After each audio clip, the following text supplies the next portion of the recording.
Assalamualaikum warahmatullahi wabarakatuh. Perkenalkan, nama saya Rahma Hidayatullah Adli. Saya dari kelas SI 5F.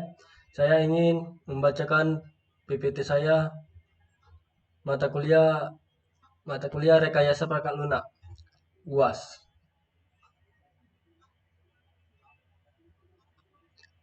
Saya mengambil Web Engineering. Ini nama saya dan NIM saya 1914101513. Pengertian engineering. Engineering merupakan suatu ilmu teknik yang ditampilkan di dalam kehidupan supaya dapat memudahkan pekerjaan manusia menjalankan sesuatu. Ilmu itu sendiri dapat dipakai untuk mendapat mengatasi suatu masalah yang terdapat di sekitar kehidupan manusia dalam kebutuhan sehari-hari dari yang terkecil hingga permasalahan yang terbesar. Dan selanjutnya, sehingga kamu dapat menyarankan bahwa di dalam kehidupan manusia sehari-hari manusia tentu bisa lepas dari keberadaan sebuah engineering ini. Lalu bagaimana apabila teknik ini sendiri berada di dalam suatu konteks pekerjaan? Apabila dalam kehidupan pada umumnya maka engineering sangat bermanfaat untuk kehidupan manusia. Tentunya di dalam perusahaan, kebutuhan akan suatu engineering pasti akan dapat menunjang kegiatan dalam suatu operasional perusahaan. Fungsi dan tujuan engineering. 1. Keselamatan kerja. Keselamatan kerja karena di dalam sebuah pekerjaan yang sangat identik dengan berbagai alat pendukung produksi, maka engineering akan mendapat memastikan suatu alat tersebut supaya dapat berfungsi dengan cara baik.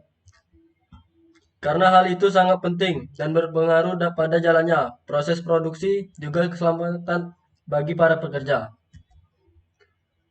2. Melakukan controlling alat pada proses kerja atau produksi. Untuk mendapat memastikan pada alat-alat tersebut dalam keadaan yang baik, sehingga perlu adanya suatu diadakannya pemeriksaan atau controlling dari divisi engineering. Hal ini akan berfungsi pada kesempurnaan suatu proses kerja di dalam perusahaan. 3. Mengelola material pendukung. Sebuah alat, mesin, dan lain sebagainya akan sangat memerlukan material pendukung lainnya supaya dapat bekerja dengan secara optimal. Material tersebut harus dapat disiapkan dan digunakan oleh seorang engineering supaya siap ketika akan dibutuhkan oleh perusahaan. Sedangkan tujuan dari engineering adalah akan dapat mempermudah suatu kerja terhadap perusahaan dengan membantu dalam menyelesaikan permasalahan. Tugas engineering. 1. Melakukan pengawasan teknis. Alat atau mesin yang dapat digunakan pada proses produksi akan berada di bawah pengawasan dan tanggung jawab divisi engineering. Memastikan bahwa alat-alat tersebut bekerja sebagai fungsinya juga merupakan bagian dari tugasnya. 2. Memastikan proses produksi berjalan dengan lancar. Karena tanggung jawabnya adalah harus mendapatkan mengatasi kendala pada produksi. Maka engineer harus dapat selalu tahu dalam keadaan pada proses produksi dan bisa memastikan semuanya dapat berjalan dengan lancar. Sehingga jika ada suatu hambatan atau masalah, maka seseorang engineer akan dapat langsung turun tangan. 3. Bekerja dengan efektif dan efisien.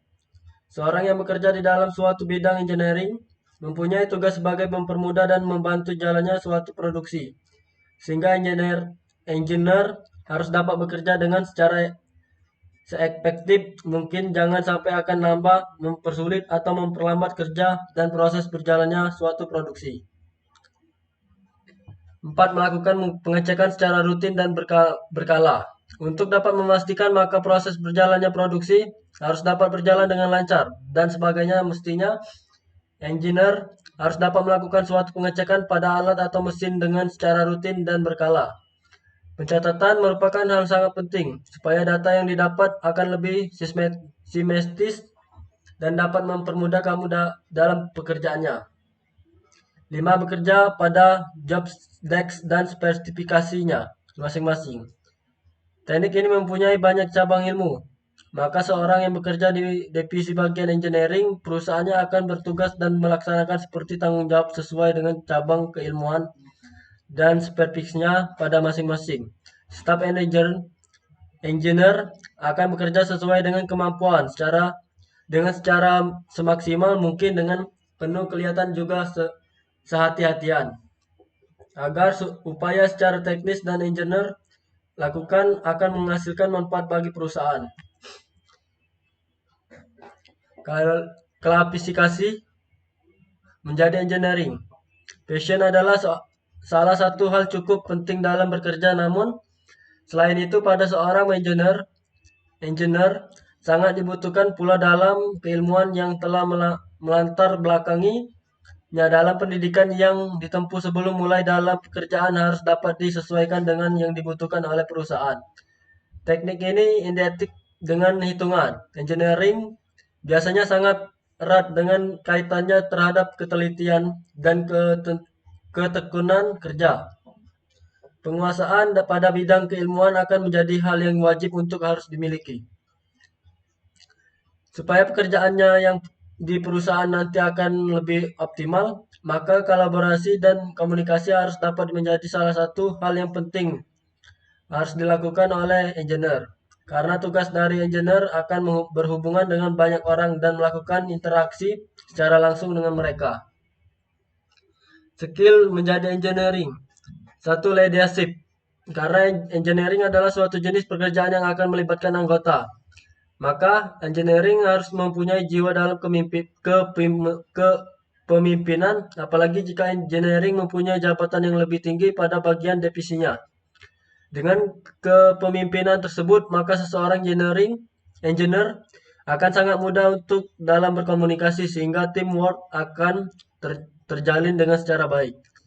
Pekerjaan engineering terbilang sangat rumit, dibutuhkannya banyak motivasi kerja yang cukup tinggi bagi mereka yang berprofesional sebagai engineer ini. Kemampuan dalam leadership. Seseorang mampu untuk meningkatkan motivasi atau menjadi motivator bagi rekan-rekan kerja yang lainnya. Dua, problem solving.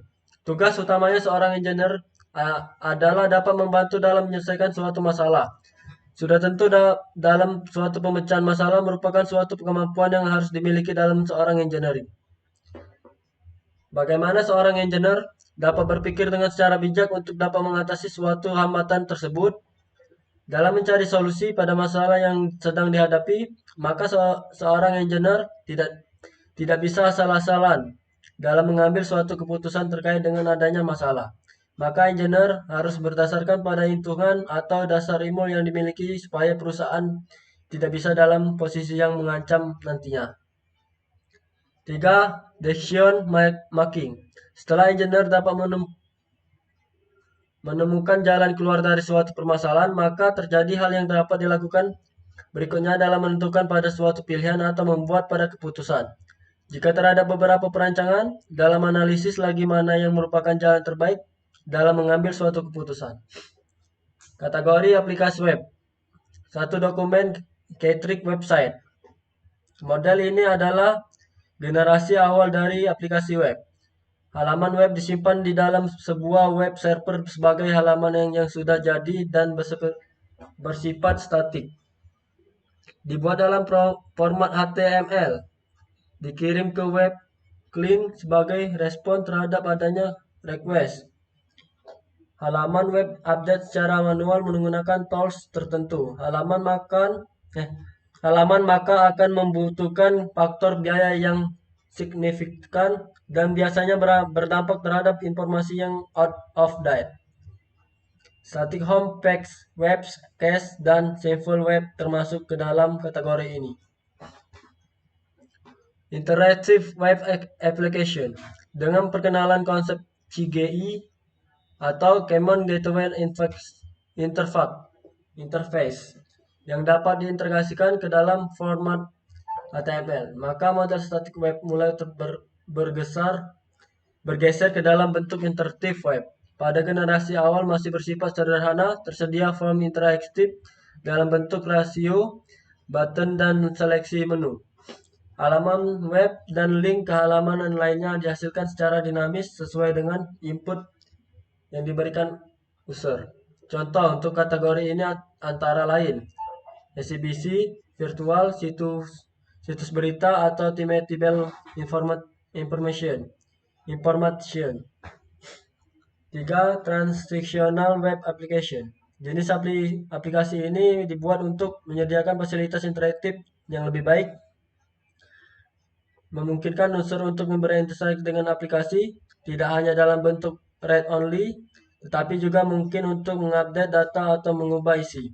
Untuk kebutuhan ini, maka dibutuhkan sebuah sistem basis data atau database, sehingga meningkatkan efisiensi dan konsistensi dalam mengenai pertambahannya konten aplikasi web. Informasi tauris adalah salah satu bentuk aplikasi dalam model ini, sehingga kemungkinan orang untuk membooking kamar hotel atau tiket perjalanan, online bank, online banking, online shopping, dan booking sistem termasuk ke dalam kategori ini. Sosial web, sesuatu bentuk layanan web yang kemungkinan orang-orang menyediakan identitas komunitas dengan yang lainnya yang mempunyai kesamaan ketertarikan atau interseks. Weblogs atau kolaboratif filter sistem seperti Facebook adalah salah satu bentuknya. Dapat digunakan untuk mencari objek yang diminati dan sekaligus orang yang mempunyai interest yang sama. 7. Portal oriented web application menyediakan satu tujuan akses dalam bentuk akses terpisah-pisah, berpotensi untuk menjadikan sebagai sumber informasi dan layanan yang heterogen. Membuat browser seperti Microsoft, Netscape, Search Engine seperti Yahoo, Google, layanan online seperti AOL. Konglomerat media dan perusahaan lainnya menyadari akan tingginya permintaan terhadap layanan portal ini sebagai salah satu titik akses ke web. Sebagai tambahan pada portal umum, terdapat berbagai jenis portal dengan kegunaan khusus seperti portal bisnis, portal pasar dalam bentuk mall belanja online, dan portal komunitas. Baiklah, inilah presentasi PPT saya. Apabila saya salah kata, mohon maaf. Apabila ada kekurangan, saya dimaklumi. Saya akhiri. Assalamualaikum warahmatullahi wabarakatuh.